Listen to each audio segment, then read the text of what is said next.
Now we'll go to the grammar part. Simple, compound and complex sentence. Now a complete sentence is made up of one or more clauses. Depending on the kind of clauses, a sentence may be simple, compound or complex. You remember what is a clause? Yes, clause is a sentence which has a subject and a predicate. So first one is a simple sentence. Just one simple sentence, a sentence with just one main or independent clause is called a simple sentence. A sentence which has a simple or one main clause, it is called a simple sentence. Example, the engineer stood before the big crowd. It's a very small and simple one. Now compound sentence consists of two or more clauses, and these clauses, they can be joined with using the words and, but, nor, for, etc. For example, I have surveyed the land and I am sure there is water here. So and is the word which is joining the two sentences.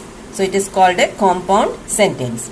Now what is a complex sentence? A complex sentence consists of one main clause and one or more subordinate or dependent clauses.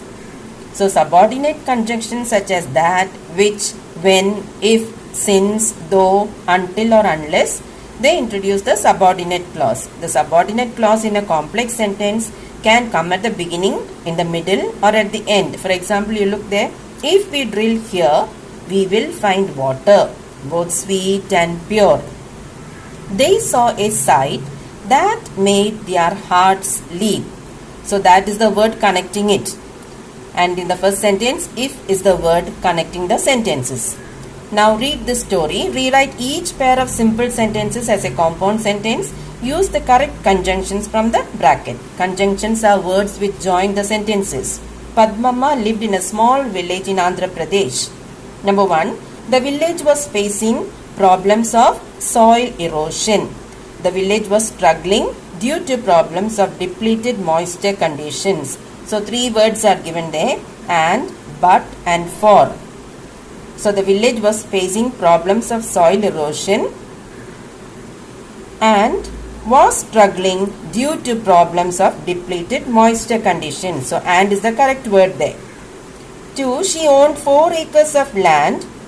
Approximately 75% of it was left barren. So the word connecting the two sentences is but. 3. Padmamma was a woman in despair. She did not give up in times of trouble.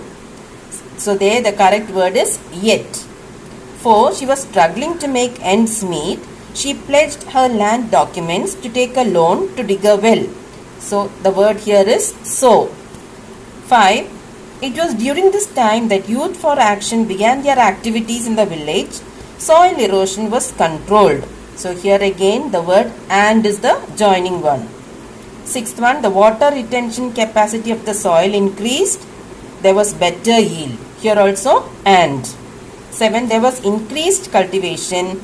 Padmamma and her fellow villagers had food security. Here the word so. 8th one, Padmamma was able to repay the loan taken for digging the well.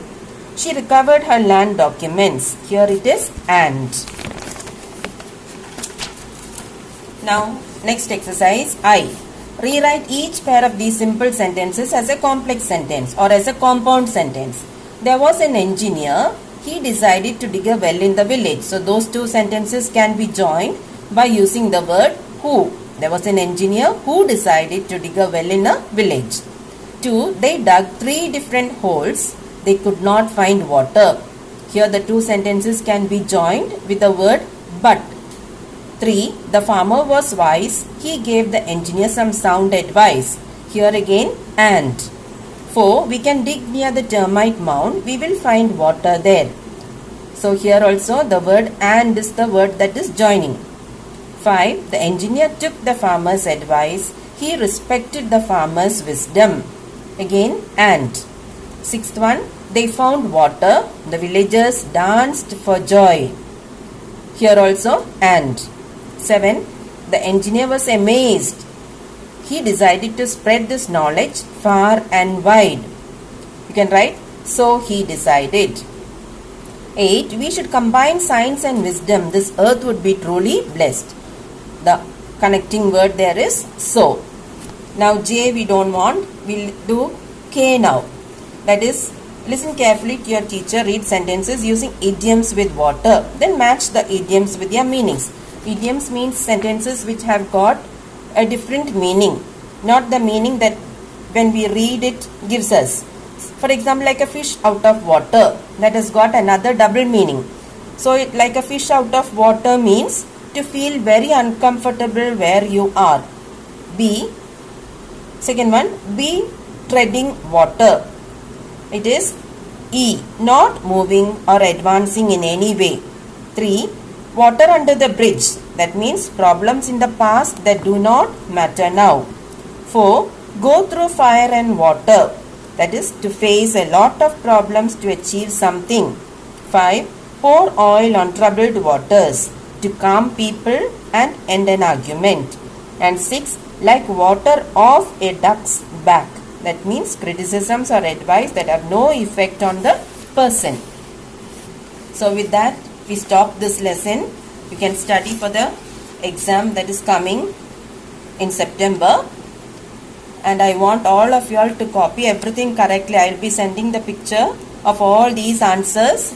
You copy the question answers in the notebook, all the others in the textbook, and study well, children. Thank you.